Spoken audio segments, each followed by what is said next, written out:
So good morning, everybody, and welcome to this community chat of May 4th. And today we're going to be talking about the staffing. And I know that there are many businesses out there. I know about Rockland, but I think it's pretty much everywhere that are struggling with the staffing. There is not enough people anywhere. Like, for example, I go to a restaurant and they're so delayed and their tables empty and they are like, well, we don't have enough waiters, right? So a lot of things that are happening in the staffing world nowadays, and we don't know why. We don't know what this is happening. So today we have actually an expert that can enlighten us a little bit about what is going on in the world today. And he's going to be talking to me. Who am I? I am Sandra Arevalo. I'm the Director of Community Health and Wellness at Montefiore Nyack, bringing this information to all of you. And if you're not here today, you can watch the recording later. And for those of you who are attending the live session, you feel free to also, when you get the link, if you find this information useful, you can share it with whomever you think might be nice to know about these things. So with us today, we have Richard Gore, and Richard is from BOCES.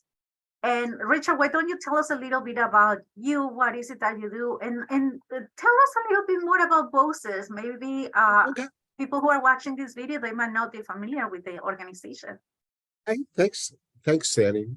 My name's Richard Gore. Hi, everybody. I'm the coordinator of business services and employer relations here at Rockland Works. Technically, I'm employed by Rockland Works, which is funded by BOCES and managed by BOCES. But Rockland Works by itself is a community center that is open to serve the community, to help the community gain employment, to train, to upskill, to teach people free of charge opportunities to enhance their own abilities so they could gain employment.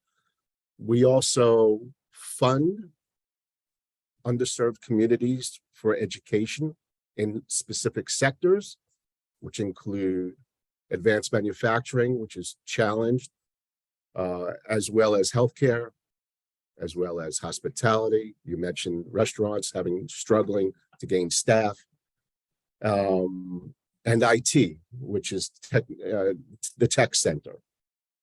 But here in Rockland, we're really fortunate to have this organization available to its residents, because the more the word gets out, the more the people understand that these kinds of services exist in Rockland County, the better all of our lives will be, because they sit here, but often are unnoticed. I've only worked here for 5 months. A lot of people don't know that. I come from the business community first.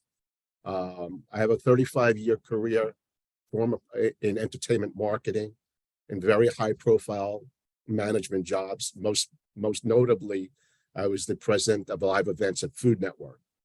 So there, I helped bring the Food Network brand to life using live events, and here we are 25 years later, and everybody knows the Food Network.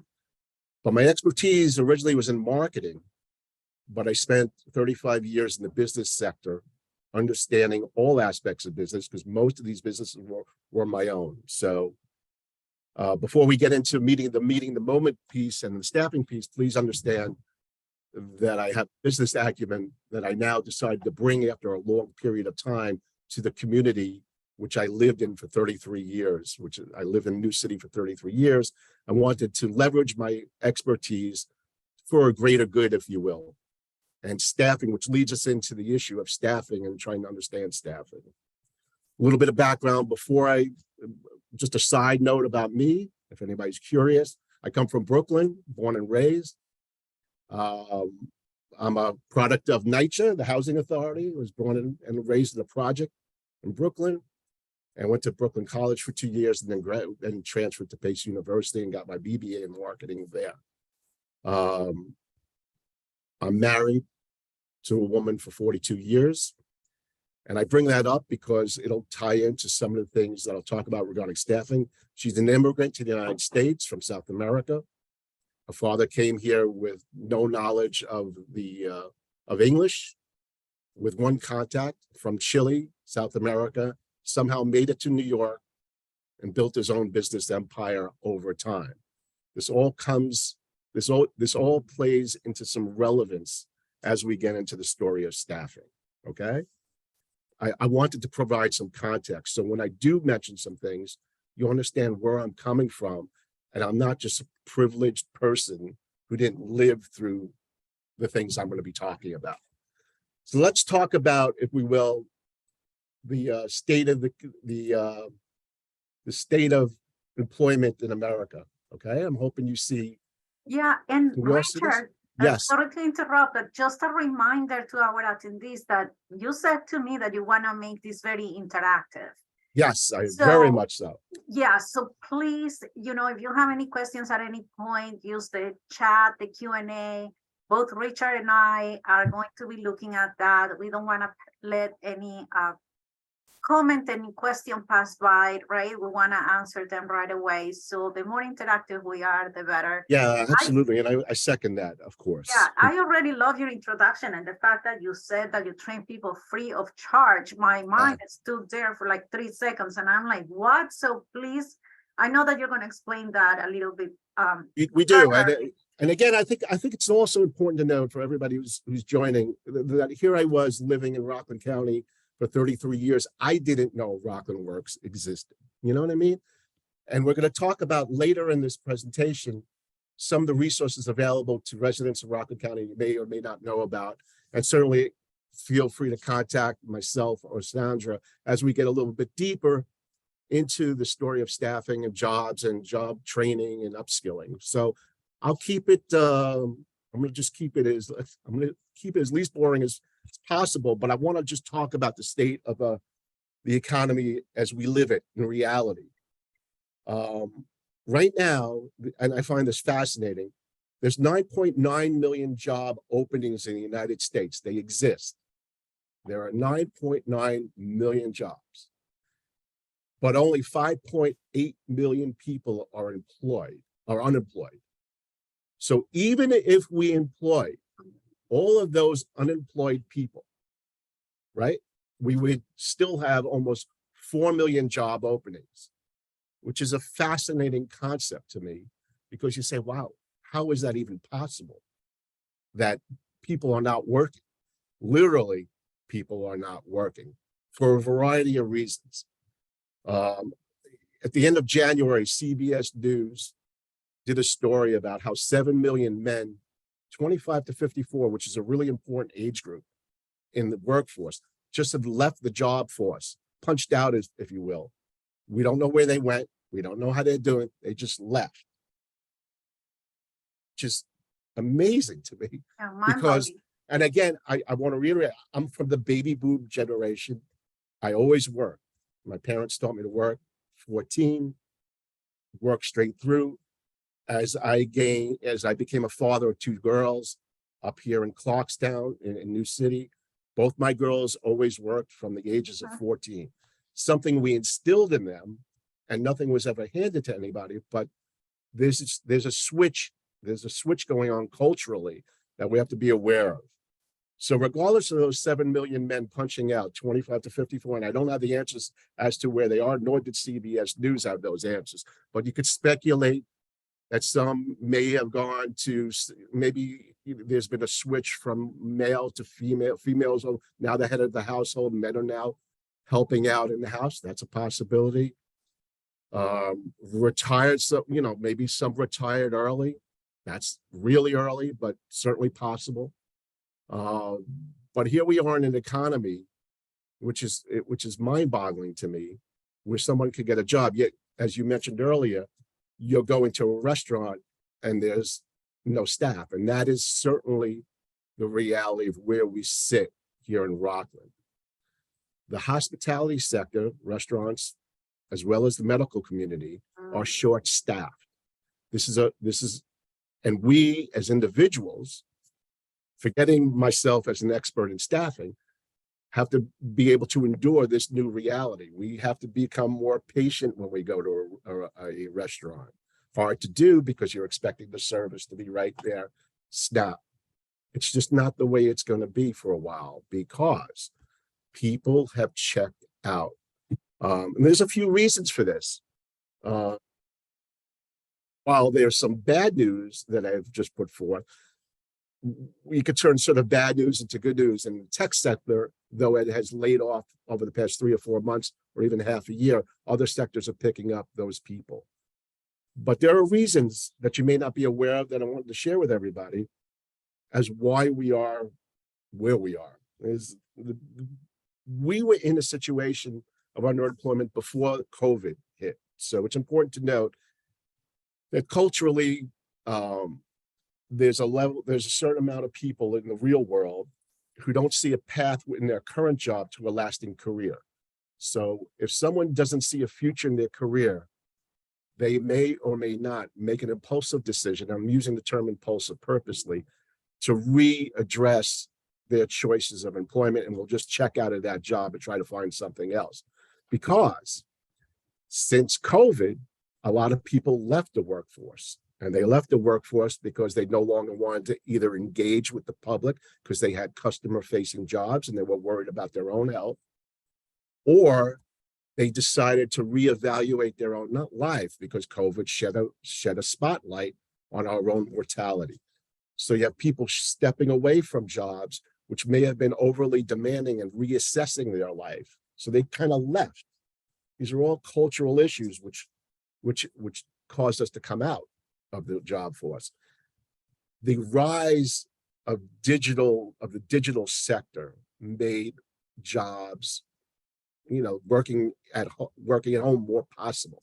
So people decided to work at home instead of going into the office, protecting their own health, maintaining a balance of a work-life balance. And because of the acceleration of digital application, you're able to now do so using Zoom, as we're doing today.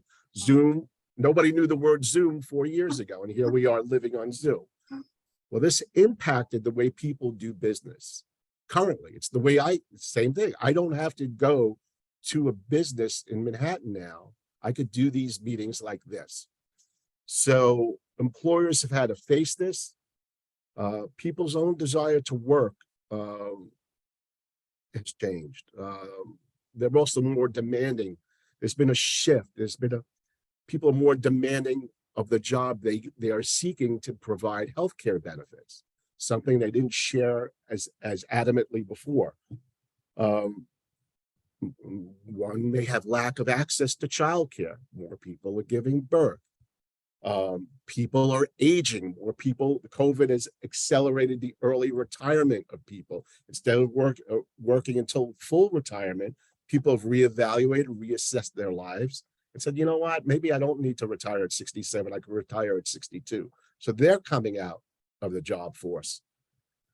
So those are some of the issues that are out there facing businesses and the public. Lack of public transportation has also made employing people difficult. So these situations are real. They aren't textbook. You have 25% of the workforce in New York alone, 55 or older. So those people are going to come out soon. So then there's going to be less people. However, there's a few things that need to be done. And as I've dug into the work here that we're doing, the great work I might add, and I really do mean it, because you must be passionate about people to do the job that we do here at Rockland Works. You have to care. You have to really care. And that's what the staff here tries to do. They try to understand the underserved community, which we do serve primarily, but we're serving people who look like you and I, who are coming into here, who have been laid off their job because they don't have digital skills and are now looking for work at age 52. Ready and willing to work, but maybe don't have the digital skills. What we do here at the community center here in Nyack is provide free computer classes many times a month, something I never knew even existed. So as a resource, it's sitting here in Rockland, available to all of the residents of Rockland to come in free and learn about digital skills, or upskill, as we say. So let's put the onus a little bit on I'm hoping this comes up, on businesses first. The reality here is businesses are going to need to rethink their own business and how they attract staff. In other words, we're sort of in an era of time where the shift from employer power to employee power is kind of evening out, if you will. It isn't like it's my way or the highway for an employer to say to an employee. That's not cutting it anymore. So it's incumbent upon businesses, and this is just one aspect for you all to understand, businesses themselves have to rethink their own operation in order to attract staff, which they so desperately need. Going back to your comment about restaurants and being understaffed, the reason they're not attracting staff is that those are lower paying jobs, and people who would normally apply for them believe they could get higher paying jobs elsewhere. It's also not a flexible situation given their own, an individual's own personal need. For example, a mother who has to care for a child coming home at 4, maybe, will be less likely to enter into a job as a server in a restaurant where they're most needed between the hours of 4 and 10, right? So now you have a gap there and a need there that's not being addressed. It's not going away, it's not changing. However, what has to change and what will change is lawyers have to look at these people and say, I could be flexible with your need. If you need to work and then run home to take care of your child or whoever, or a family member, between the hours of 4 and 5:30, we'll allow you to do so as long as you come back here at 5:30. Something no employer would ever consider. However, in the environment that we live in, employers need to demonstrate this to their employees. They also need to demonstrate, especially at the restaurant or the lower level medical opportunities, that there's a path for the employee to gain a full career of years and years ahead. They have to be able to articulate a career. Going back to a server, and I hate to stay on this topic because there are other industries, but using a server as an instance, a server could be mentored to become a general manager of a restaurant, could be mentored to become an entrepreneur of their own restaurant. However, unless the employer recognizes that they have to provide this ongoing awareness that there is a path, that employee will leave, seeing no path to success. So while that employee may have a short-term goal, eventually that employee leaves 2 months in and leaves the employer out there looking for work. Is there a way to provide health care? That's a big ask from employees and people today. So people have, it's going to be necessary for a large amount of employees to at least show some way that they will contribute to providing a form of healthcare, because that need is a top need of employees across the board. And then, each business has to consider operational changes, which take advantage of either digital, the amplification of digital tools or other ways to alternatively run their operation without people. But you can't really get rid of the client-facing customer service people that exist out there. When you go to a store and you ask to see smell a certain perfume, there's an interaction that's done between you and the employee that'll never go away. So here we are. It's incumbent upon businesses to change their way of hiring. And then there are ways that we have to rethink and retain workers so everybody makes a decent wage, able to afford living here in Rockland, even though there are challenges facing them. So let's talk about compensation, if we will.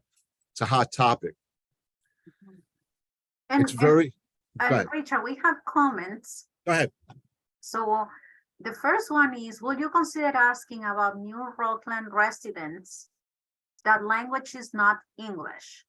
Are there positions? Is there more connections with employers who they will feel comfortable working for? options to learn English, free classes, etc.? It's a great question, and it's a relevant question. So I'll address it right away. BOCES has courses on English. That's part one. Part two is, especially here in Rockland, there are labor pools that we are aware of and we are currently working with to try to elevate awareness that you could get. There are various resources available to learn English as a second language.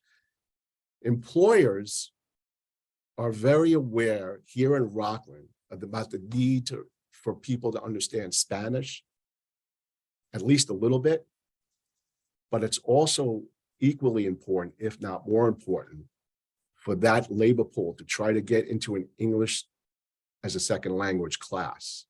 Those resources exist. BOCES has them for sure. I'm sure each one of there are community resources to learn English as fast as possible. But going back to the original question, the answer is yes. There are more employers who are able to deal with that labor pool because the jobs require a certain knowledge. You follow what I'm saying? It's also important for that labor pool, for people who don't understand how to speak English, who may be a little timid about coming forth and trying to find opportunities for employment, to understand that there are resources throughout this county, including Rockland Works, that are no judgment oriented zones. They want to put you to work. They want to help you get a job. You follow this? It's very, very, very important. So do you have another question? Yeah, it says to please include the barriers of cultural and linguistic access to education that is job specific. We have found that many migrants do not want to work for companies that have barriers to communication. They simply don't bother applying to fill those needed positions. I had a long discussion with a business. Part of my job here is to go out into the business community here in Rockland and have very frank discussions about what it takes to effectively hire. And I spoke to an employer specifically who does employ a lot of Spanish speaking people. And there are employers that certainly tolerate that. They exist, but you have to be willing to work at a certain amount of money first, right? You have to be tolerant of the pay, which is not necessarily low pay, but there has to be a meeting on both sides. There's got to be a compromise on both sides, and bringing forth your desire to work and to be reliable is most important to an employer first. So it's incumbent upon the person seeking the job to make that point when they interview. Did I answer that in some way? Oh, okay. I see that comment right there. Yeah. Okay. Let me address that. I like it. Good question. Actually, let me read it because yeah, no, I like it. When you see the recording, you're not gonna know. But I like it. Doris makes a good point. To tolerate is not the same as being welcoming. Well, there's got to be a compromise on both sides of the equation. I agree with that. But again, welcoming is aspirational if you need the job. It would be great to say, hold on a second, I want to take this a little step further. It would be great to say that every employer who employs somebody who's challenged by English, and is in a client, is in a customer-facing business, you have to recognize that communication is huge there. That's a skill that's necessary. So I know that's a touchy question, tolerate versus welcoming.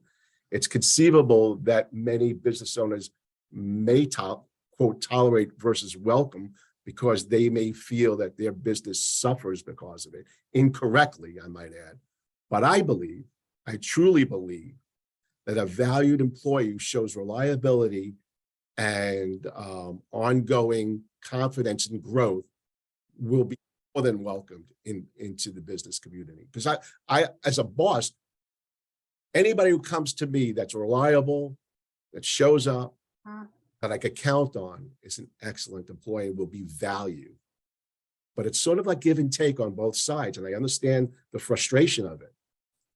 There's frustration on both sides, and both sides have to recognize there is a frustration. But eventually, through time, that will dissipate, and tolerate will become welcoming. You just got to hang in there. That's not aspirational. I think that's pretty realistic. Yeah. And here is the follow-up comment. This is why many restaurant owners must wait their own tables. Say that again? This is why many restaurant owners must wait their own tables. Yes, they must, yes, but there's also a shortage. But I want to call that person's attention to the following. I spoke about my father-in-law before I even got here, and I did it purposely. My father-in-law left Chile, not understanding English, never having been to New York, and got on a freighter and ended up in Florida, and somehow took a bus to New York, not understanding English, right? No English. And by the way, he has a 4th grade education. Came to New York, got a job as a dishwasher, and then got a job as a server. And then through conversation, the owner of that restaurant realized he had a skill, which was cutting and designing clothes, and eventually got somebody found out about his skill set, hired him, and then he started cutting and designing women's clothes. But it's really important to hear that that person who was in my life and real came here with 4th grade education, not speaking English. And that boss had to tolerate him not speaking English. But eventually he won over the boss by being reliable and being a good employee, and that was recognized. So in my world, that's a success story of reality. Is every employer going to be like that? Can't guarantee it. But I can guarantee the employer really cares about productivity. And if you're reliable and you do what you have to do, that'll be recognized and valued. That'll never change, no matter what language you speak. I can't agree with you more, and I know a lot of stories, like similar stories of people that have come and, you know, they started a business mopping floors and they are being CEOs of companies. So I do relate to that, and I know people personally who been lucky like that. But then at the same time, it's like, I feel that, especially as an immigrant, you have to have this special talent and be recognized and be lucky for that recognition. And I feel that maybe, you know, in your role and in what you're doing and how you're helping the community, it's important that the community also learn that if you have a special skill or something, you let people know about it and somehow gain that recognition. Because, you know, sometimes it just happens, you know, it's more of a success kind of thing, like good luck. Right. Really making sure that people know what you're good at. Well, I think it's, you know, I think it's really important to stress the following. Now is the time, because of the labor market shortage, right? Because the jobs are so available, that business owners who may have not been open to alternative forms of employment labor pools will now be forced to be open to it. You follow that? So will employers learn the value of somebody who's reliable, who doesn't necessarily communicate in English? Yes, because the time is right for that. Again, I go back to what I said before. This has got to be a give and take on both sides for it to work effectively. You know what I mean?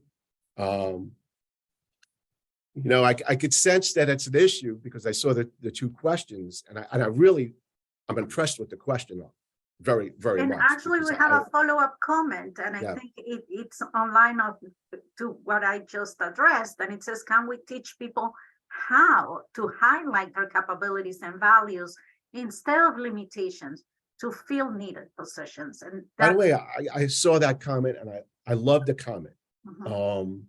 To which I would say, I believe in time, and I'm not talking about years and years, I'm talking about X amount of time that an employee is at work with the employer, that becomes recognized because it's so necessary. Because if you're going to use the priority of the business owner as point one, the priority of the business owner is to stay in business and make money. That's number one, Mhm. right? In order for him to make money or her to make money, she has to have a staff that's doing their job reliably and consistently. That employer, more often than not in every case, will recognize, especially in this time when everything's underemployed, that the employer will eventually be recognized. Now, recognized and expectation are two different things. An employee may have the expectations that, well, you know, I deserve a raise in 3 weeks. Well, I don't think that's, you know, the way it really works, because the employee has to recognize that it's a business, and that you magically after 3 weeks is not in a reality a long amount of time. The reason I bring it up is on both sides of this equation, there's going to be a give and take. So it's on the employee to try to recognize the reality of the situation that they're in. Richard, they would quit by then? Not after 3 weeks. Not after 3 weeks. You got to give it time. My father-in-law didn't quit doing dishes for a year. But I think that it's also important to teach people how to negotiate. And I understand that it's also a cultural thing. And as a Latina, I can say Right. this, Latinos are very shy. And we Yeah. kind of agree with everything that we're told. And we take anything that is given to us without negotiating, without selling ourselves, without asking for more. You know, we feel kind of like, I don't know, it's a cultural thing. Doris, help me here. And I think that it's important that we teach those skills as well. Okay, this is how you enter the workforce. This is how you ask for a job. This is how you let employers know about your skills and what you're able to do. And this is how you negotiate a salary. And you know what? I agree with you 100%. And the good news is it exists. Because, and again, using Rockland Works, and I want you to go to rocklandworks.org if you're interested in follow up to this point. Rocklandworks.org, the way Rockland Works as a community center works is you come in, you go through an orientation for a half an hour. We tell you what we do. Our goal is to get you employed, and it's free.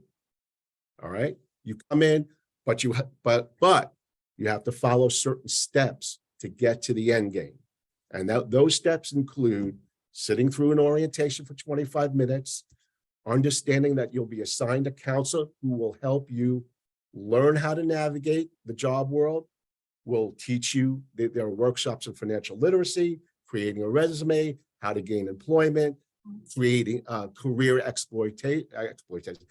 exploration. This all exists as a resource free to the public here in the community. So those things are addressed in these workshops, and they're free. Those shy people that you mentioned specifically have to be a little less shy and understand that this is a welcoming community arrangement between us and the education department to get you employed. Our goal is that you are successful. Now, we don't win if we don't succeed with you. You know what I mean? So it's really important, and the message I'm trying to send here is it's important for your audience to understand that this resource, along with other resources, are available. There are viable solutions at hand here in Rockland County. And it's really, really important to understand that. I want to share something with you right now. Second. Here are some of the resources that you may or may not be familiar with in Rockland County that could help you get work. There's a workforce development board out of Stony Point.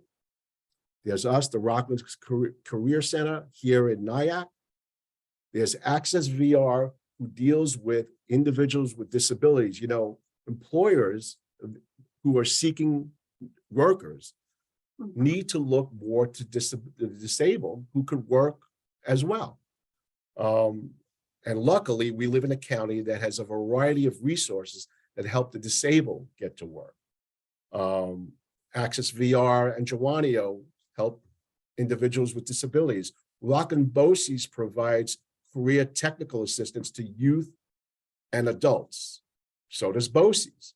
And then there's RCC, Dominican, and St. Thomas Aquinas, all colleges that are available for us to fund people, to upskill them so they could learn how to make money. How about that? How to gain a job. You know, there is a need today, as I sit here, for people with commercial driver's license to learn how to drive trucks, right? In order to get that license, you have to go to a course, which we would fund if you qualify, right? If you qualify, if you're lower income and you meet a certain set of standards, we will fund you to get that license. And then in 2 months, when you're done with getting the certification, you'll come out able to land an $80,000 job. And yes, I said an $80,000 job tomorrow. But these are things that are available to the community to take advantage of, just like we would fund someone to become a medical assistant through BOCES. And then they could walk out and get a job because there's a need in the medical community. But you have to take steps and you have to be aware of these steps. And we spend a lot of time, though we don't do it totally effectively. We're trying to improve every day, getting word out to a variety of communities that we exist and that we're here to help. And we're very, very passionate about helping. There's no drawback to working with us. So to a community that may be shy or less engaged in stepping forward, you have to understand there's help to get you into the job force right here in the community. And I'm hoping you understand that. And yeah, it's and here. Richard, I'm living proof. do you work with employers as well? Like, for example, if you have good students, let's say, do you connect them with employers? That's my job. Okay. That's my single, I'm one of 20 people here. My job is to create an ongoing relationship, which I do, between us and employers. They trust us. They understand that the relationship is created between myself and them and the person who works with me. So when we pick up the phone and we say we have a well-suited employee, potential employee, they will interview them, unlike maybe somebody off the street. Plus, we also have our own resources. You could go to our site. Once you register with us, you're on our hot jobs. You could go use our hot jobs site, which has many jobs available. In other words, what I'm trying to say here is beyond all the other things that I just mentioned, know that there's real help to get employment here in Rockland. Now, do we control the employer? Do we say everybody should be an amazing person when you step in the door? Or do you have a certain, we don't. But by virtue of our relationship that we are continuing to build between us and the people who are trying to get employed, it is in everybody's best interest to be a good person. Will they all be? Maybe you need to create a seal of approval. You know what? It's a great idea. Like, but okay, you know what? We sort of you meet these requirements and you have these many people working for you and you're open-minded and you're welcoming of other cultures. And I don't know, then you get this seal of approval and then more people will go to those people. No, I think there's an issue. I want to go back to that shy. I don't want to stress shy, but first of all, culturally, you understand that I'm married to my wife, right? So I understand the culture of Chile. And I also understand that Chile's culture, that white America, as I will call it, lump Spanish people into one category, yet everybody's different. I know that.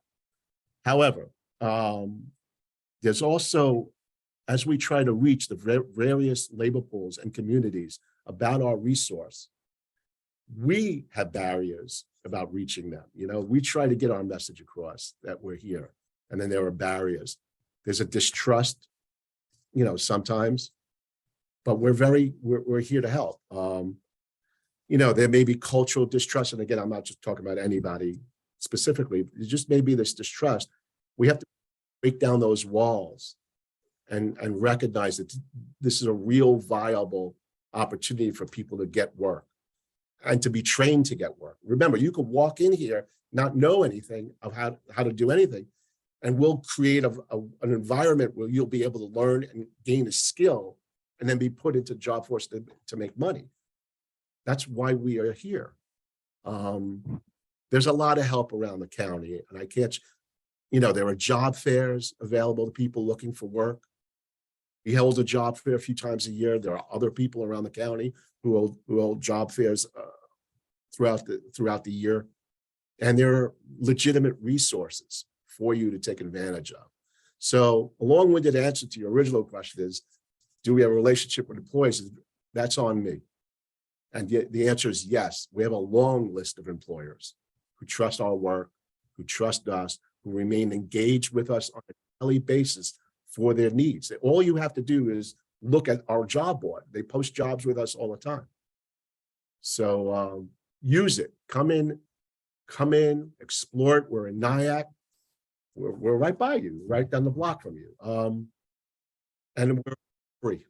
That's really most important. And the other important thing to understand is, I had mentioned that a counselor is assigned to you. So a counselor will be there to help out this process. Again, everything from creating a resume to understanding where you want to be in the job market, they are here to help. And that's one of the great things, you know, this is why I work here. I just think it's great that the county, specifically Rockland County, has this available to its community to serve. That's what we do. And yes, looking for a job is frustrating. I understand that. But there are areas we could take away, and you do have a resource that'll help you in Rockland Works. We have a few comments on the chart. So one is, Latinos also quietly quit when treated unjustly. Then another one is, there is also age discrimination. Oh yeah, no. Educated male employee. Oh, and it's a question. Is a highly educated male employable after 54? Because it looks like a lot of people, you know, as they hit certain age.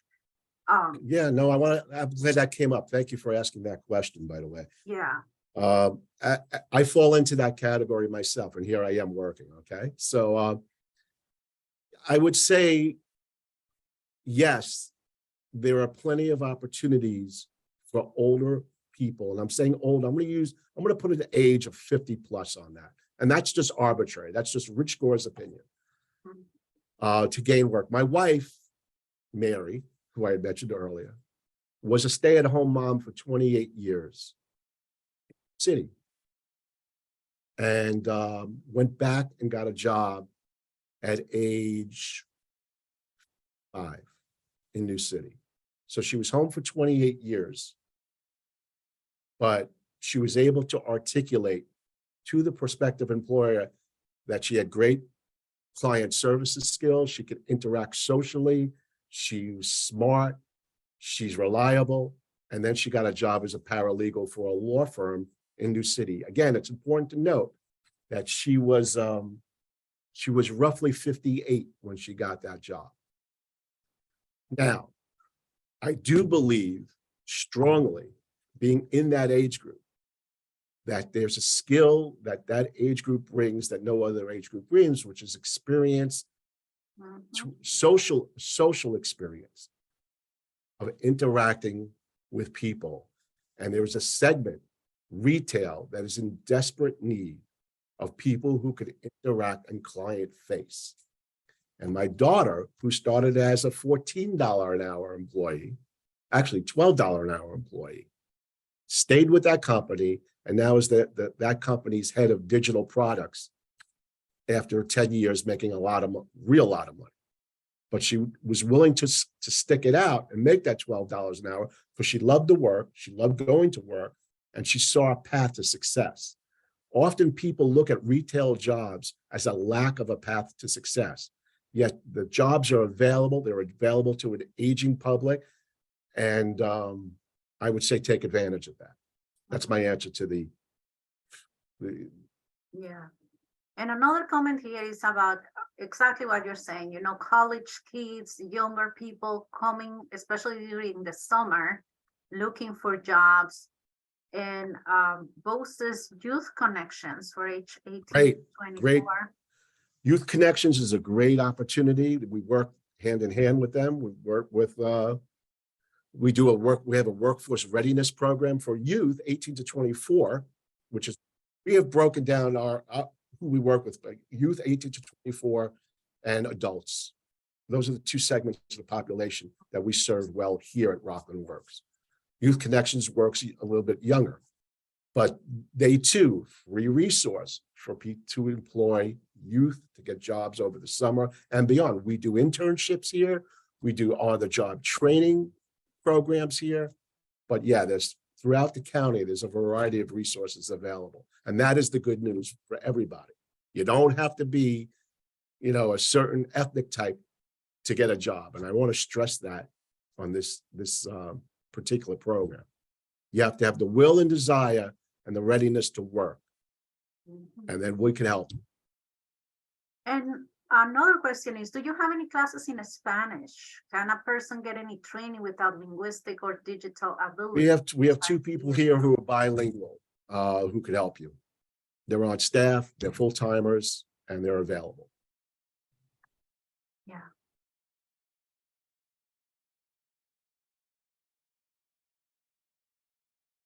I'm just quiet right now because I'm thinking about my own personal experience. And for example, my staff, and you know, my staff is multilingual. I have to say, some of them speak 2-3 languages. And we might have an accent, but we've all made it. Yeah, you know, again, or another. By the way, and you know, it's very interesting to talk about that for me. And again, I'm born and raised in here, right? Because I'm from Brooklyn. So my perspective, you know, is not necessarily my wife's perspective. She culturally is Latin, right? But it's important to grow a little bit on both sides. I had to grow to learn about her culture, not change her, but understand her. Yeah. And I think that's a frustration with a lot of immigrants. And I'm going to put this forth as an opinion. I think immigrants have a tendency to have a preconceived notion of maybe an American, I'll use American, that may or may not be true. And it's up to us on both sides of this to give and take, as I said earlier, as we continue to learn about each other to reach a common goal. I sound like a politician, but the truth of the matter is, if I'm an employer and I need people to work my manufacturing line, it's important for me to understand the culture of the people I'm employing. Would it not? I need to understand that. However, it's important to manage expectations on both sides so you could both get ahead. And I think the problem is, again, this is a Rich Gore opinion, that on both sides, on the employer and the prospective employee side, there's a level of expectation which may or may not be realistic, which may or may not be there in reality, which keeps people from ultimately wanting to come forth and get employed. And I think it's on both sides of the table to kind of knock those preconceived notions down. Not easy to do, I understand that, because we are all culturally different. We didn't even talk about the Haitian community, which, you know, speaks Creole. Mm-hmm. You know, Rockland County is a small county. Everybody knows the challenges. So it's important for us as a group that want to get ahead to recognize that there are cultures. I believe businesses I think they'll be more welcoming than tolerant of a labor pool that comes forth, and I'll stand by this, by the way, a labor pool that comes forth that demonstrates their willingness to work, willingness to show up, willingness to evolve, willingness to be reliable. I think those are all nondescript languages that comes across in any language. And I think it's important for those who may be shy or who may be immigrants to understand that those languages are universal. To show up, to be reliable, to be willing to learn is not it's available for all of us. And it's free. That's on you as a person to put forth. And I believe once that's shown, person gets onto a path and stays on a path to success. I truly believe that no matter what language they speak. Because remember, the need is there for the employers need people. Yeah, and I love the fact that you also have a program for people with disabilities because, that's another disadvantage. A lot of people just don't want to deal with it, Here's a statistic for you about disabled, right? That'll blow your mind. There's 1 million people available to work who are disabled. They're available. They're there. They're saying, I want to work. And only 33% of them are being employed. So what we have done here at Rockland Works is we just hired a resources coordinator who will spread the message to employers to take the opportunity to employ or consider people who they may think they couldn't employ. See, a lot of the reason disabled people are not employed is this preconceived notion on the employer side that they have to spend extra money to accommodate them, which they sort of do. But what they're missing is what that accommodation does in keeping and retaining the employer. Remember, it's not enough. Employer doesn't want to employ somebody for 2 weeks. The employer wants to hire somebody who's going to stay. No one wants to hire anybody who's going to leave. It makes no business sense. So employers are learning through our resource coordinator here at BOCES what it takes to accommodate these people and how best to go forth and hire. So we're sort of evangelists, if you will, spreading that word as well. And we're doing it on an everyday basis, today, tomorrow, yesterday. It's ongoing.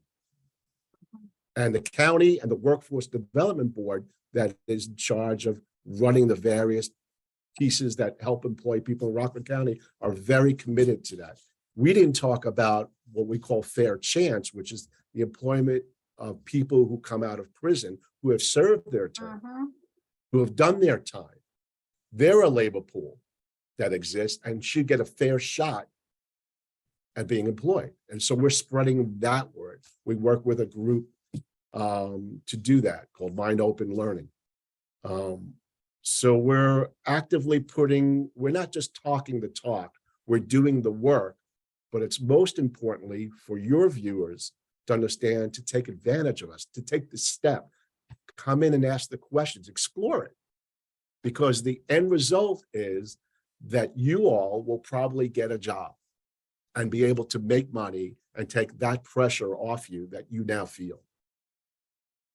Well, and I also love the fact that you're working with both sides, And I'm a very blunt guy.